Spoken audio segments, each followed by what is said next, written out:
Bom dia, boa tarde, boa noite. Aqui é o professor Leonardo Bonfim, professor de Física.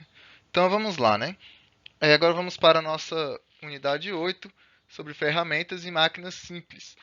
Essas máquinas e ferramentas a gente vai ver como que funciona na física, beleza? Então vamos lá, existem vários tipos de máquinas e aqui a gente vai ver nesse capítulo é a máquina simples. Para ela ser considerada uma máquina simples, a gente tem que ter três elementos: a força potente que acelera e produz o trabalho do motor, né? E temos a força resistente que vai diminuir o trabalho e que é o que vai resistir ao movimento. E temos os eixos, né? Que é a alavanca, rodando, a plano inclinado, dependendo de como a máquina é usada, né? Por que esse força resistente e potente são as principais? Não podemos ter uma máquina que só tem a força potente, porque ela ia acelerar, acelerar, acelerar infinitamente e não teria como. E também pode ter uma resistente 100%, que senão ela não vai fazer trabalho nenhum, né? Então a gente tem que ter uma que liga e desliga, como se fosse o liga e desliga, tá? Como se fosse diminuir a potência, aumentar a potência. Tem que ter esse controle, né? E aqui esse terceiro elemento pode ser uma alavanca, uma roldana, plano inclinado.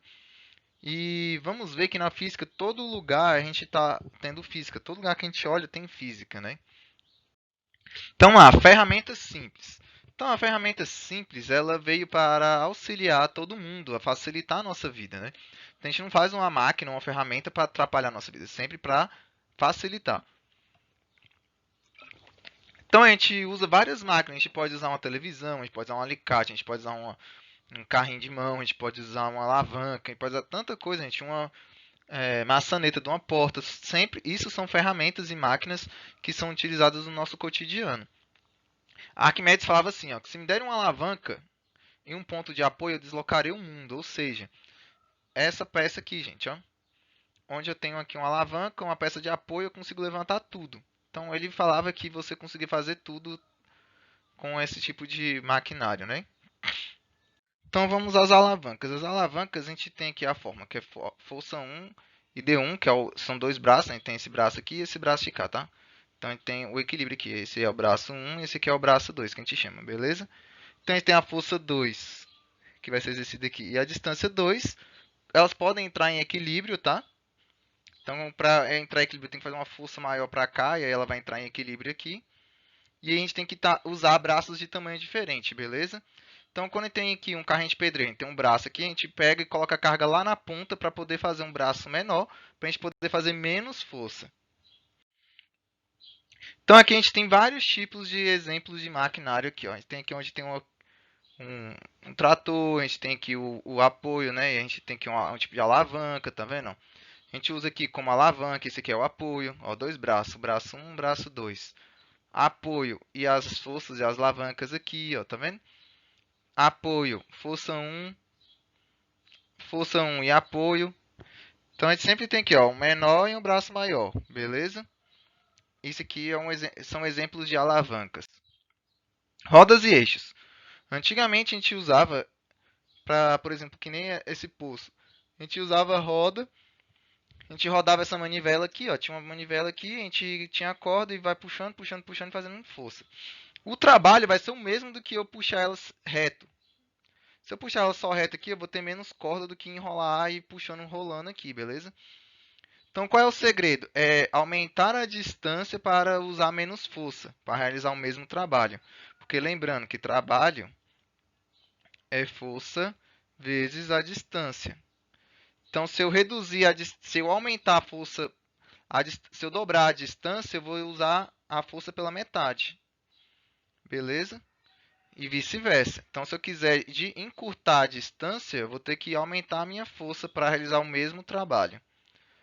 E essas rodas e eixos, elas veio para facilitar esse deslocamento, que era aumentar a distância para a gente fazer menos força, porque a gente não queria fazer muita força para puxar água. Então a gente faz pouca força, mas só que a gente vai ter que percorrer uma distância maior de corda para rolar aqui, né? E aí funciona. Então as roldanas são vários eixos. Quanto mais roldana, menos forças eu faço, mas só que maior a distância. Então lembra do nosso segredo. Quanto mais distância eu faço, menos força eu vou ter que fazer aqui, ó. Quanto maior a distância, menos força para realizar o mesmo trabalho, que é puxar esse peso aqui, ó. Se eu quiser fazer em menos distância, vou ter que aumentar a minha força e vice-versa, beleza? Plano inclinado. Então, plano inclinado, gente, ele funciona da seguinte forma. Porque a gente tem que usar o ângulo. E a gente vai ver no próximo slide como que funciona isso. Para eu fazer menos força do que ter que levantar ele assim, ó. Se eu levantar ele daqui para cá, é menos tempo do que eu levantar daqui para cá, ó. Daqui para cá é bem mais longo do que de reto para cima. Então, para eu evitar fazer tanta força para levantar isso, o que que eu faço? Eu aumento a distância para fazer menos força. Que é aquela lá, regra da força por distância. Trocar a força por distância. Então, a gente tem aqui um exemplo. A força era 100 newtons. Só que a gente tem uma inclinação de 30. Então, vamos trocar esse aqui. Vai ficar, o trabalho é 100 newtons, né? E a gente, 100 vezes 10, que é a gravidade, vezes 0,5, que é o ângulo. Então, a gente reduziu pela metade em 50 newtons, gente. Então, só em botar em 30 graus aqui, ó, eixo, em vez de levantar daqui para cá, ó, reto, e eu fiz um ângulo aqui de 30 graus, eu consegui diminuir para 50. Então, reduzi pela metade, fazendo essa rampa. Beleza? Vantagens de usar ferramentas. Então, as ferramentas, gente, ela vai ajudar vocês a fazerem o trabalho mais rápido, usando menos força. Então, aqui no caso parafuso, você está usando menos força para poder girar as coisas, né? Para poder rodar. E aqui a gente tem aqui o caso da torneira também, né? Que a gente pode conseguir fazer o efeito borboleta aqui, que é o que você vai pegar o raio. Vai beber água.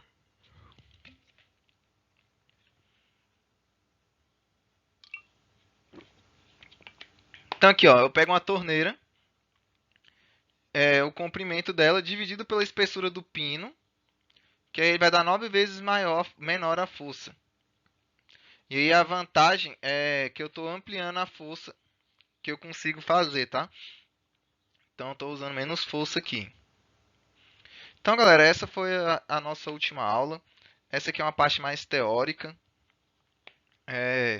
Eu não costumo cobrar muito assim na prova esse capítulo, mas eu gosto de mixar o capítulo, a unidade 7 com 8, que aí a gente usa as ferramentas, né, e o plano inclinado, o trabalho, né, que a gente viu no slide anterior, que aí a gente usa essas ferramentas junto com a unidade de trabalho. Então, esses dois capítulos vão ser trabalhados juntos, tá? E a gente vai ter cálculos de trabalho. Então, a gente faz uma revisãozinha rápida aqui, né? Ó, a gente trabalhou a aceleração, vamos trabalhar com exercício de aceleração e velocidade, vamos trabalhar com função horária, vamos trabalhar com energia, vamos trabalhar com trabalho e peso, né? A gente vai trabalhar com queda dos corpos, que a gente vai usar as funções horárias. Lembrando que as funções horárias eu vou colocar no enunciado, beleza? Então fiquem com Deus, bons estudos e até a próxima.